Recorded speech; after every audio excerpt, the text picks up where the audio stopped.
नमस्कार, क्या बोलती दुनिया में आपका स्वागत है और मैं हूं आपके साथ लोकेश लकी जगवानी।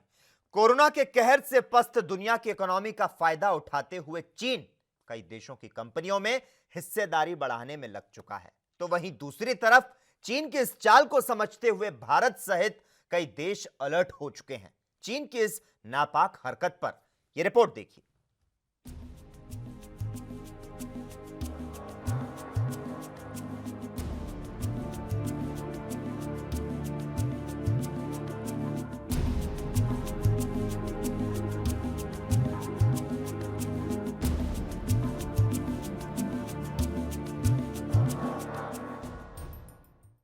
चीन लगभग कोरोना वायरस पर काबू पा चुका है और अब वो मौजूदा हालातों में दुनिया के दूसरे देशों की कमजोरी का फायदा उठाकर उनकी कंपनियों में अपनी हिस्सेदारी बढ़ाने के लिए कारोबारी अटैक में लग गया है। लेकिन इस बार दुनिया सचेत है और भारत सहित कई देशों ने चीनी अधिग्रहण से बचने के लिए अपने यहाँ के प्रत्यक्ष विदेशी नियम निवेश यानी FDI नियमों को सख्त बना दिया है। सबसे पहले यूरोपीय संघ ने अपने FDI नियमों में बदलाव किया। यूरोपीय संघ के कई सदस्य देशों ने चीन के बार्गेन हंटिंग को रोकने के लिए विदेशी निवेश पर अंकुश वाले नियम लाए। जर्मनी, फ्रांस, इटली, स्पेन सहित कई देशों ने इसे अपना लिया। जर्मनी दरअसल 25 मार्च को ही यूरोपीय संघ ने अपने सदस्य देशों को चेतावनी दी थी कि FDI की ओर से खासकर हेल्थ केयर या इससे जुड़ी इंडस्ट्री में अधिग्रहण का खतरा बढ़ गया है। इससे सदस्य देशों से आग्रह किया गया कि वे FDI की स्क्रीनिंग की व्यवस्था बनाएं। इसके बाद जर्मनी की एंजेला मर्केल सरकार ने इस तरह का नियम बनाया जिससे वहां के हितों की रक्षा की जा सके। स्पेन चीन जैसे देशों की चाल को देखते हुए 17 मार्च को ही स्पेन ने अपने 2003 के एक्ट में बदलाव करते हुए FDI या किसी FDI प्रस्ताव के लिए सरकार की पूर्व अनुमति जरूरी कर दी थी। इटली ने 8 अप्रैल 2020 को एक गोल्डन पावर लॉ पेश किया जिसके मुताबिक संवेदनशील क्षेत्रों में विदेशी निवेश पर कई तरह के अंकुश लगने हैं। इटली सरकार को इस बात का डर था कि उसकी खस्ताहाल कंपनियों को सस्ती कीमत पर विदेशी कंपनियां खरीद सकती हैं। गौरतलब है कि इटली कोरोना से सबसे ज्यादा प्रभावित देशों में से एक है। ऑस्ट्रेलिया 30 मार्च को ऑस्ट्रेलिया ने भी विदेशी अधिग्रहण के नियमों को अस्थायी रूप से सख्त कर दिया। ऑस्ट्रेलिया को भी डर था कि कोरोना संकट को देखते हुए उसकी महत्वपूर्ण कंपनियों को विदेशी कंपनियां सस्ते में खरीद सकती हैं। कनाडा 18 अप्रैल 2020 को कनाडा ने भी अपने विदेशी निवेश नियम को सख्त बना दिया। अब कनाडा की जन स्वास्थ्य या अन्य महत्वपूर्ण सप्लाई चेन से जुड़ी कंपनी में प्रत्यक्ष विदेशी निवेश को सरकारी जांच से गुजरना होगा। ब्रिटेन वहीं इसी तरह ब्रिटेन में सैन्य, कंप्यूटर हार्डवेयर, क्वांटम टेक्नोलॉजी आदि में अधिग्रहण बिना सरकारी मंजूरी के अब नहीं हो सकेगा। अमेरिका वहीं अमेरिका में भी विदेशी कंपनियों की ओर से किसी भी संभावित खरीद की जांच के लिए विदेशी निवेश समिति पहले से सक्रिय भूमिका निभा रही है। राष्ट्रीय सुरक्षा के आधार पर इसकी जांच की जाती है। भारत वहीं सूची में सबसे नया नाम भारत का है। भारत सरकार ने 17 अप्रैल को FDI नियमों में बदलाव करते हुए कहा कि मौजूदा कोविड-19 महामारी के दौर में भारतीय कंपनियों की अवसरवादी खरीद पर अंकुश के लिए ऐसा किया जा रहा है। चीन या किसी देश का नाम लिए बिना भारत ने अपने FDI नियम में बदलाव करते हुए कहा कि ऐसा देश जिसकी स्थल सीमा भारत से लगती हो, वहां की कंपनी भारत में बिना सरकारी मंजूरी के निवेश नहीं कर सकती। अगर किसी निवेश का लाभार्थी व्यक्ति किसी ऐसे देश में रहता हो या उस देश का नागरिक हो तो भी यही नियम लागू होगा। इसके अलावा सरकार ने एक और महत्वपूर्ण बदलाव करते हुए चीन की कंपनियों की ओर से अप्रत्यक्ष अधिग्रहण पर भी रोक लगा दी है। यानी अब किसी विदेशी निवेश के स्वामित्व में अगर कोई भी बदलाव होता है तो इसके लिए सरकार से मंजूरी लेनी होगी। अब चीन से आने वाले प्रत्यक्ष या अप्रत्यक्ष किसी भी तरह के निवेश के लिए सरकार से मंजूरी लेनी होगी। इसके पहले सिर्फ बांग्लादेश और पाकिस्तान की कंपनियों को ही निवेश के लिए भारत सरकार की मंजूरी लेनी होती थी। भारत क्यों हुआ मजबूर? दरअसल ऐसी खबर आई थी कि पीपल्स बैंक ऑफ चाइना ने भारत की सबसे बड़ी गैर banking home loan company HDFC में अपनी हिस्सेदारी 0.8% से बढ़ाकर 1.01% कर ली है। ये खबर इस लिहाज से चकित करने वाली थी कि जब दुनिया अपने सबसे बड़े आर्थिक संकट से गुजर रही है, चीन की कंपनियां खरीदारी में लगी हैं। भारत में कितना है चीन का निवेश? गौरतलब है कि दिसंबर 2019 तक चीनी कंपनियों ने भारत में $8 अरब यानी करीब 61,000 करोड़ रुपए का निवेश कर रखा था।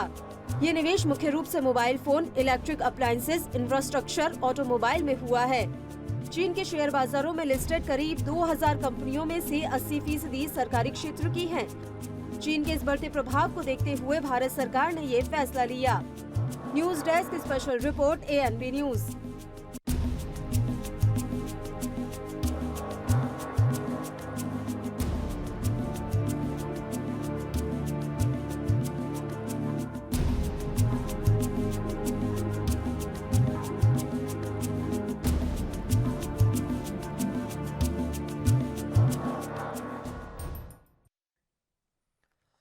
वहीं देश में कोरोना वायरस के चलते बने हालातों पर स्वास्थ्य मंत्रालय नए अपडेट्स के साथ एक बार फिर से मीडिया से रूबरू हुआ, जहां उन्होंने देश को राहत देने वाली 2 अच्छी खबरों की जानकारी दी।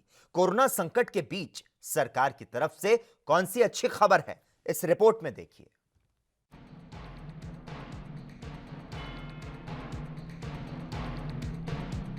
23 राज्यों में 43 जिलों में हमने एक पॉजिटिव ट्रेंड नोट किया है, जिसमें कि इससे पहले मैंने बताया कि माहे इन पुडुचेरी, उसके साथ साथ कोडगु इन कर्नाटका में भी पिछले 28 दिनों से एक पॉजिटिव केस नहीं आया है। देश में कोरोना वायरस के लगातार बढ़ते मामलों के बीच मंगलवार को राहत की खबर आई। स्वास्थ्य मंत्रालय के मुताबिक पिछले 24 घंटे में कोरोना के 705 मरीज ठीक हुए, जो अब तक किसी भी दिन में सबसे ज्यादा है। स्वास्थ्य मंत्रालय के संयुक्त सचिव लव अग्रवाल ने बताया कि अब तक 3,252 मरीजों को अस्पताल से छुट्टी मिल चुकी है, जबकि सोमवार को सबसे ज्यादा 705 मरीज ठीक हुए, जो किसी एक दिन में सबसे ज्यादा है। अब तक देश में 3,252 लोग जो हैं वो क्योर हो चुके हैं। कल सबसे ज्यादा संख्या में 705 लोग रिकवर हुए हैं, क्योर हुए हैं, and it takes our recovery percentage to 17.48%। कल से टोटल 1,336 एडिशनल कंफर्म केसेस आए हैं, which takes our confirm cases to 18,601। 61 जिलों में नहीं आया कोई नया मामला। वहीं इसके साथ ही संयुक्त सचिव लव अग्रवाल ने एक और खुशखबरी दी।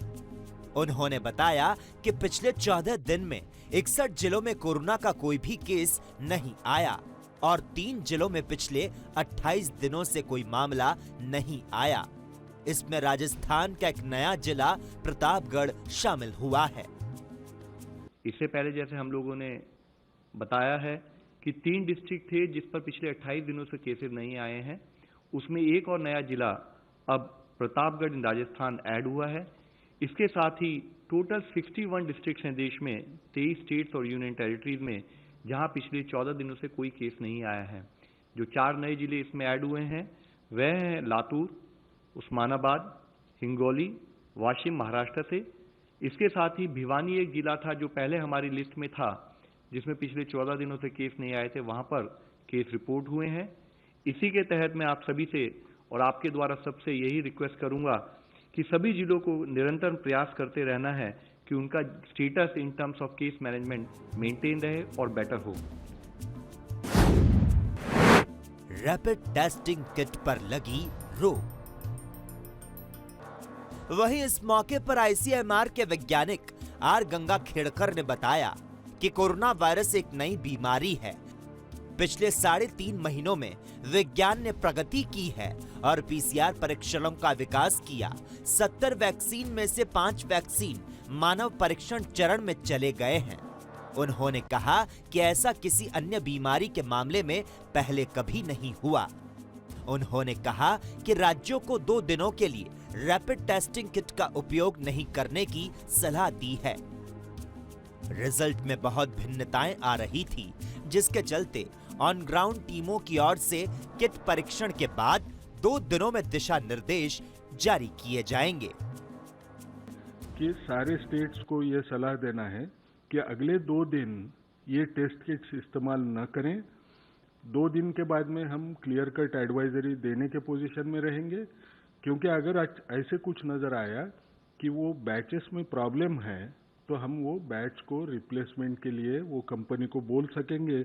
इसलिए सबने इस वक्त तो भी वो टेस्ट किट इस्तेमाल 2 दिन ना करें और अगले 2 दिन में हम जो भी सही जो रिजल्ट्स आते हैं वो आपको बताएंगे और राज्यों को भी बताएंगे।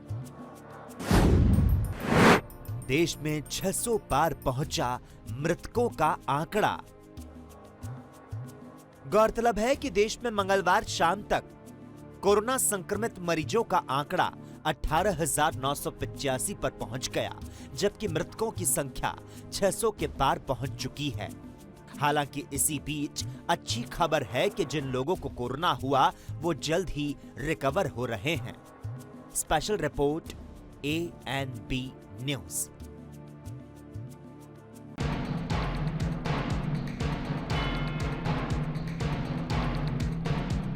तेईस राज्यों में 43 जिलों में हमने एक पॉजिटिव ट्रेंड नोट किया है, जिसमें कि इससे पहले मैंने बताया कि माहे इन पुडुचेरी, उसके साथ साथ कोडगु इन कर्नाटका में भी पिछले 28 दिनों से एक पॉजिटिव केस नहीं आया है।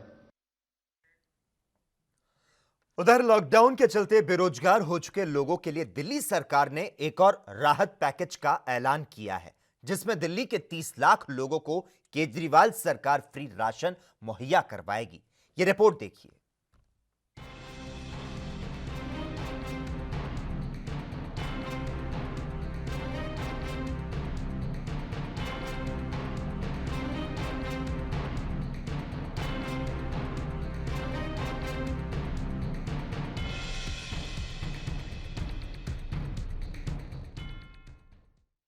राजधानी दिल्ली में लगातार बढ़ते मामलों को लेकर सीएम अरविंद केजरीवाल ने ताजा जानकारी दी, जिसमें उन्होंने बताया कि दिल्ली में कोरोना के 2081 केस मिल चुके हैं, जिसमें से 431 लोग ठीक होकर घर जा चुके हैं, जबकि अभी भी 1603 सक्रिय केस हैं। पिछले 24 घंटे में 1397 सैंपल लिए गए थे, जिसमें 78 सैंपल पॉजिटिव पाए गए। कल रात तक दिल्ली में 2081 केस हो गए हैं। इनमें से 431 ठीक हो चुके हैं और ठीक होकर अपने घर जा चुके हैं। 47 लोगों की कोरोना की वजह से मौत हो गई और अभी इस वक्त 1603 केस एक्टिव हैं। अभी फिलहाल 1603 पेशेंट्स हैं। मरने वाले 80% लोगों की उम्र 50 से ऊपर। वहीं सीएम अरविंद केजरीवाल ने बताया कि मरने वालों में 80% लोग 50 साल से ज्यादा उम्र के थे। इनमें से 83% लोग ऐसे थे जो किसी और बीमारी से ग्रस्त थे। इसीलिए अपने परिवार के ऐसे लोगों का विशेष ध्यान रखें जो ज्यादा उम्र के हैं और उन्हें कोई बीमारी है। जिन लोगों की मौत हो रही है कोरोना की वजह से, उनको हमने एनालाइज किया तो पाया कि 80% लोग जिनकी मौत हो रही है वो 50 साल से ऊपर की उम्र के हैं। यानी कि 20% लोग 50 साल से कम उम्र के हैं। जवान लोगों की कम मौत हो रही है और ज़्यादा उम्र वालों की ज़्यादा मौत हो रही है। और 83% जिन लोगों की मौत हुई उसमें से 83% ऐसे थे जिनको कोई और बीमारी थी, हार्ट की बीमारी थी या शुगर की बीमारी थी या सांस की बीमारी थी या कैंसर था। इस तरह की कोई और बीमारी थी। तो कोरोना क्या करता है कि उस बीमारी को और ज़्यादा ख़राब कर देता है और उस वजह से मौत हो जाती है। इसको कोमोर्बिडिटी कहते हैं अंग्रेजी में। 30,00,000 और लोगों को फ्री राशन देने का फैसला। वहीं इसके साथ ही मंगलवार को दिल्ली सरकार ने फैसला लिया कि 30 लाख और लोगों को फ्री राशन दिया जाएगा। ये ऐसे लोग हैं जिनके पास कोई राशन कार्ड नहीं। 28 अप्रैल से जब मई का राशन बटेगा तो हर परिवार को बेसिक किट देंगे, जिसमें मसाले, तेल, चने जैसी चीजें होंगी। हर एमएलए और एमपी को 2000 फूड कूपन जारी करेंगे। वे जरूरतमंद लोगों को कूपन दे सकेंगे। तो आज सरकार ने ऐसे 30 लाख लोगों के लिए और राशन का इंतजाम किया है। तो 71 लाख लोगों को तो हमने राशन बांट दिया, ऑलरेडी उनके घर चला गया। जिन लोगों के पास राशन कार्ड नहीं है, इनकी भी काफ़ी एप्लीकेशंस, लगभग 38 लाख एप्लीकेशन आई हैं। तो उसमें हमें लगता है कि कई लोग हो सकता है राशन लेने ना आए, लेकिन आएंगे तो सबको देंगे। आज सरकार ने निर्णय लिया 30 लाख और लोगों को राशन दिया जाएगा जिनके पास राशन कार्ड नहीं है। तो लगभग 1 करोड़ लोगों को दिल्ली के अंदर हम लोग फ्री राशन दे रहे हैं। दिल्ली की 2 करोड़ की आबादी है, तो लगभग आधी आबादी को दिल्ली सरकार, दिल्ली की आधी आबादी को फ्री राशन दे रही है। दिल्ली में पत्रकारों के होंगे मुफ्त कोरोना टेस्ट। वहीं इसके साथ ही सीएम अरविंद केजरीवाल ने राजधानी में पत्रकारों के कोविड-19 टेस्ट कराने का ऐलान किया। आपको बता दें, मुंबई में करीब 50 पत्रकार कोरोना पॉजिटिव पाए गए। सीएम केजरीवाल ने कहा कि कोरोना संकट के बीच भी पत्रकार बड़ी सेवा कर रहे हैं। उनके जज्बे को मैं सलाम करता हूं। ये लोग बहुत ही बड़ा काम कर रहे हैं। देश के कई इलाकों से खबर आ रही है कि वहाँ पे पत्रकारों के जब टेस्ट करवाए गए तो कई पत्रकारों को कोरोना निकल रहा है। मैं भगवान से, पत्रकार इस टाइम फ्रंट लाइन पे खड़े होके और देश की सेवा कर रहे हैं, रिपोर्टिंग कर रहे हैं, बड़ी हिम्मत के साथ काम कर रहे हैं। उनके काम को और उनके जज्बे को, मैं सभी पत्रकारों के जज्बे को मैं सलाम करता हूं। बहुत बड़ा काम कर रहे हैं। इस समय जानकारी, सही जानकारी मिलना बहुत इम्पॉर्टेंट है सबके लिए। तो मेरे पास कल से कई पत्रकारों के फ़ोन आ रहे थे कि आप हमारी भी टेस्टिंग का इंतज़ाम कराइए। तो कल से सुबह से हमने पत्रकारों की टेस्टिंग के लिए एक सेंटर चालू किया है। उसकी सारी जानकारी पत्रकारों को और मीडिया हाउसेस को दे दी जाएगी। जो पत्रकार साथी अपने टेस्टिंग कराना चाहते हैं, वहाँ जाके अपनी फ्री टेस्टिंग करा सकते हैं। और मैं उम्मीद करता हूँ कि एक भी पत्रकार को कोरोना नहीं निकलेगा। आप सब लोग स्वस्थ रहें, खुश रहें, ऐसी मैं प्रभु से कामना करता हूँ। बहुत बहुत शुक्रिया। गौरतलब है कि राजधानी दिल्ली में कोरोना वायरस का प्रकोप लगातार बढ़ता जा रहा है और पत्रकार भी लगातार इसकी चपेट में आ रहे हैं। इसे देखते हुए सीएम अरविंद केजरीवाल की ओर से ये अहम फैसला लिया गया। आपको बता दें, दिल्ली में कोविड-19 के मंगलवार शाम तक 2081 मामले सामने आ चुके हैं, जबकि 47 लोगों की मौत हो चुकी है। Special report ANB news.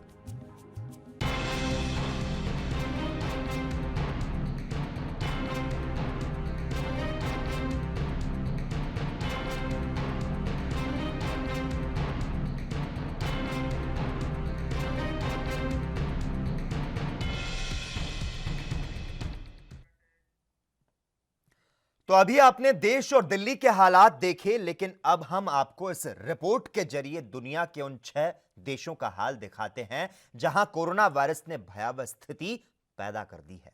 यह रिपोर्ट देखिए।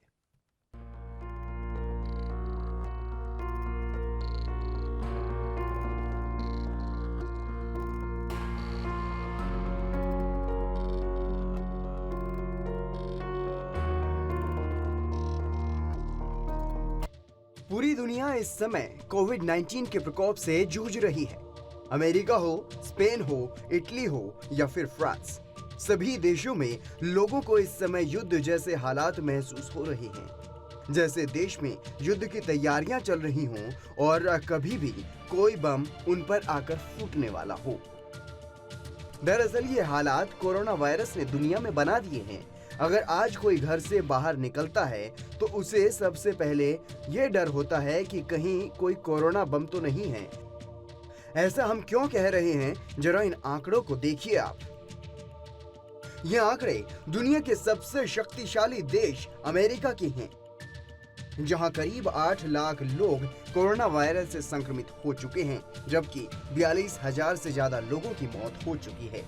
वहीं रिकवरी की बात करें तो अभी तक अमेरिका में सिर्फ 72,389 लोग ही ठीक हुए हैं, जबकि अभी भी 6.25 लाख से ज्यादा एक्टिव केस हैं। ये आंकड़े अमेरिका में इस भयावह संक्रमण की तस्वीरें पेश कर रही हैं। इसी तरह यूरोप का एक और देश यानी स्पेन भी इसी तरह से कोरोना की मार झेल रहा है। यहाँ संक्रमित मामलों की बात करें तो 2 लाख से ज्यादा लोग संक्रमित हैं, जबकि 21,000 से ज्यादा लोगों की मौत हो चुकी है। इसके अलावा अगर रिकवरी की बात करें तो 2 लाख लोगों में 82,514 लोग ही ठीक हुए हैं, जबकि अभी भी 1 लाख से ज्यादा एक्टिव केस हैं। स्पेन के बाद संक्रमित मामलों में इटली तीसरे स्थान पर है, जबकि डेथ के मामले में इटली अमेरिका के बाद दूसरे स्थान पर आता है। यहाँ 1,81,000 से ज्यादा लोग संक्रमित हैं, जबकि 24,000 से ज्यादा लोगों की मौत हो चुकी है। अगर रिकवरी की बात करें तो यहाँ रिकवरी रेट बहुत ज्यादा धीमा है। अभी तक महज 48,877 लोग ही ठीक हुए हैं, जबकि 1,08,000 से ज्यादा लोग अभी भी उपचाराधीन हैं। वहीं इटली की तरह ही अब फ्रांस भी इसी लिस्ट में शामिल हो गया है। वहां कोरोना से 20,000 से ज्यादा लोगों की मौत हो चुकी है, जबकि 1.5 लाख से ज्यादा लोग संक्रमित हैं। बाकी अगर रिकवरी की बात करें तो यहाँ भी रिकवरी रेट धीमा ही है। अभी तक महज 37,000 लोग ही इलाज के बाद ठीक हुए हैं, जबकि 97,000 से ज्यादा लोगों का इलाज जारी है। फ्रांस, इटली, स्पेन और अमेरिका के बाद अगर बात करें जर्मनी की तो यहाँ भले ही संक्रमित मामले 1.5 लाख के करीब हों, लेकिन डेथ रेट अभी भी धीमा है, जो कि बहुत ही अच्छी बात है। जर्मनी में अभी तक 1.5 लाख लोगों पर सिर्फ 4800 लोगों की ही मौत हुई है, जबकि 95,000 से ज्यादा लोग इलाज के बाद ठीक भी हो चुके हैं, जो कि उनके अच्छी स्वास्थ्य सेवाओं को उजागर करती है। हालांकि अभी भी जर्मनी में 47,000 लोगों का इलाज जारी है। वहीं अन्य यूरोपीय देशों की तरह ही ब्रिटेन भी इस बीमारी से बुरी तरह से पीड़ित है। वहां करीब 1.25 लाख लोग इस बीमारी की चपेट में आ चुके हैं, जबकि 16,509 लोगों की मौत हो चुकी है। हालांकि अभी तक वहां कितने लोग रिकवर हुए हैं, इस बारे में सटीक आंकड़े सामने नहीं आए हैं, लेकिन वर्ल्डोमीटर के मुताबिक 1,07,890 लोग अभी भी उपचाराधीन हैं। तो ये है वो देश जहां 1 लाख से ज्यादा लोग संक्रमित हैं और 15,000 से ज्यादा लोगों की मौत हो चुकी है। इनमें सबसे ज्यादा डेथ केस अमेरिका से सामने आए हैं, जहां 40,000 से ज्यादा लोगों की मौत हो चुकी है। अगर अमेरिका के हालातों की बात करें तो जितनी तेजी से ये आंकड़े बढ़ रहे हैं, उससे वहां अगले कुछ महीनों तक स्थिति भयावह होने के आसार नजर आ रहे हैं। और अगर वहां हालात नहीं सुधरे तो शवों को दफनाने के लिए कब्रिस्तान भी कम पड़ सकते हैं। हालांकि अमेरिका सहित तमाम देश तेजी से वैक्सीन की खोज में जुटे हुए हैं। Special report ANP news.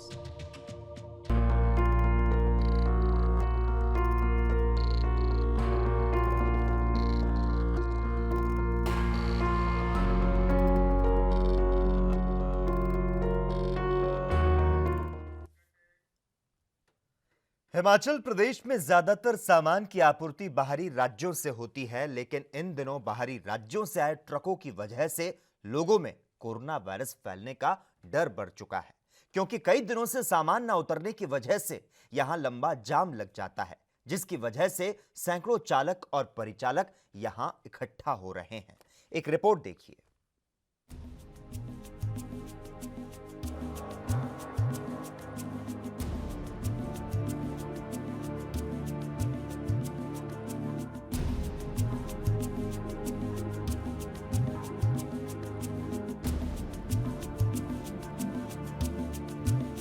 Corona virus के चलते नूरपुर ब्लॉक के बलेट पंचायत में FCI के गोदाम के बाहर भारी मात्रा में खाद्य पदार्थ लेकर आए ट्रकों के खड़े होने से लोगों की समस्याएं बढ़ गई। ये ट्रक अलग अलग राज्यों से धर्मशाला पहुंचे हैं, जिसके चलते लोगों को कोरोना वायरस फैलने का डर सता रहा है। बाहरी राज्यों के लोगों से बढ़ा कोरोना का डर। दरअसल यहां ग्रामीणों ने इस बात को लेकर डर जताया कि अगर गांव पहुंचने वाले लोगों में किसी एक में भी कोरोना वायरस हुआ तो यहां स्थिति भयानक हो सकती है, क्योंकि इनमें से ज्यादातर चालक और परिचालक दूसरे राज्यों से आए हैं और इन लोगों के पास ना तो मास्क है और ना सैनिटाइजर और ना ही इन लोगों की जांच हो रही है।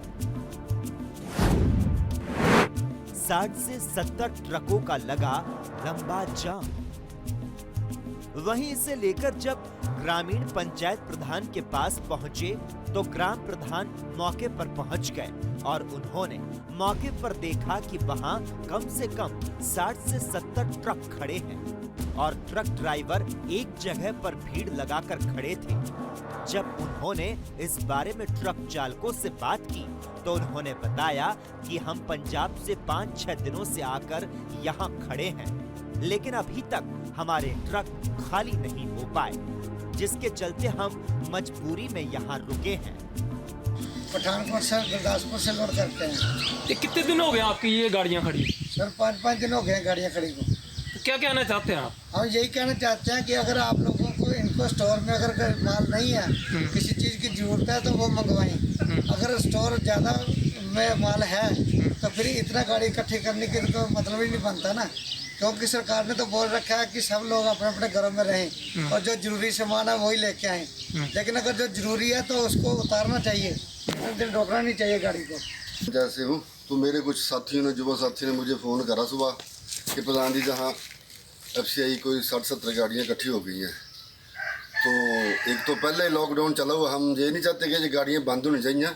तो जो प्रशासन है, जहाँ जो हमारे जहाँ के FCI के जो इंचार्ज हैं, उनको भी थोड़ी पेन लेनी चाहिए। इतनी ये गड्ढ खाना कैसे इकट्ठा होने दे रहे हैं, ये चीज़ हम सहन नहीं करेंगे।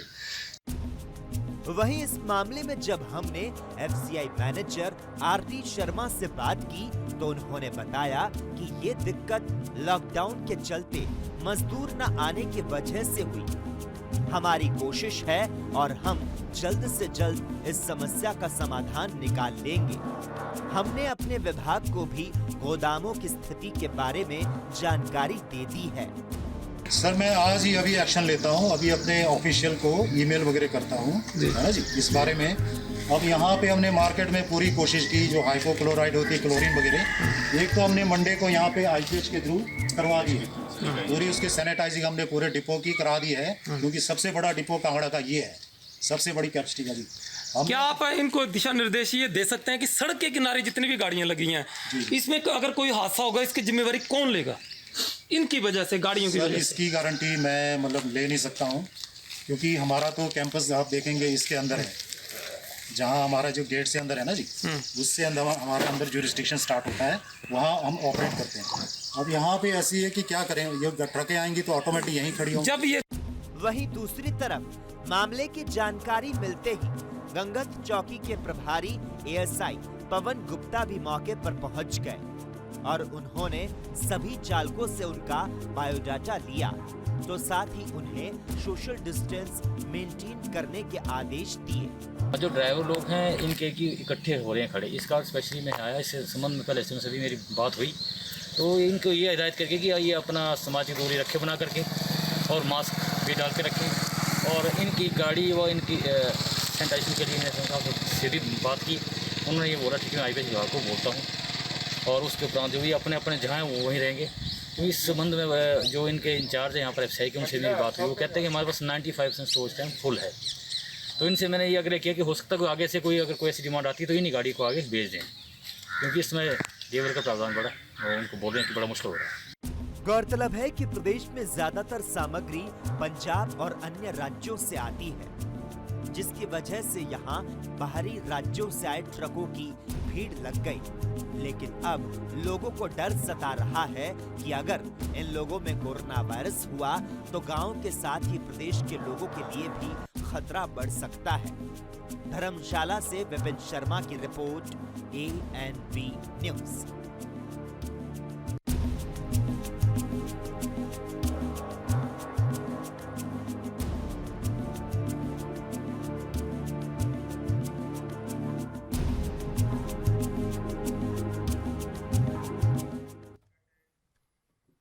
और इसी के साथ ही क्या बोलती दुनिया में इतना ही, लेकिन तमाम अहम खबरों के लिए लगातार आप जुड़े रहिए और देखते रहिए ANB न्यूज़।